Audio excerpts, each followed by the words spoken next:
హయగ్రీవ స్వామి పాపములు పోవాలంటే ఏం చెయ్యాలో ఈ శ్లోకంలో ఆయన వివరిస్తున్నారు.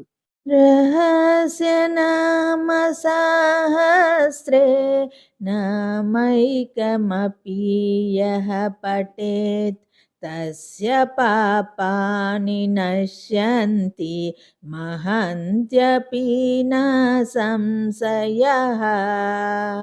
లలితా సహస్రనామములు రహస్యమైనవని మనం ఇదివరకే చెప్పుకున్నాం.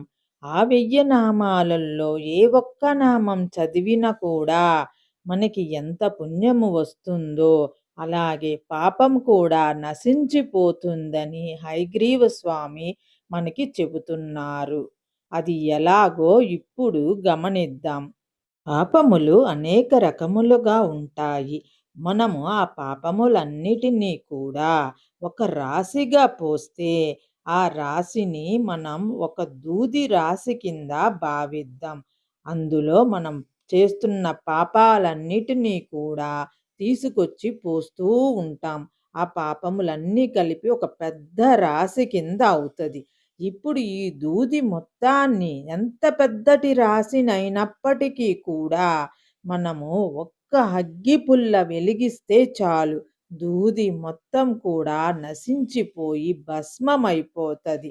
అదే విధముగా లలితా సహస్రనామ పారాయణం చేస్తే మన పాపములన్నీ కూడా నశించిపోతాయి అని హయగ్రీవ స్వామి మనకి తెలియజేస్తున్నారు.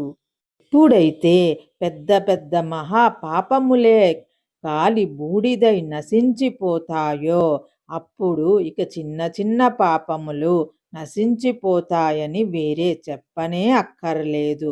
అందుకే హయగ్రీవ స్వామి లలితా సహస్రనామ పారాయణమును చెయ్యమని ఆయన మనకి చెబుతున్నారు.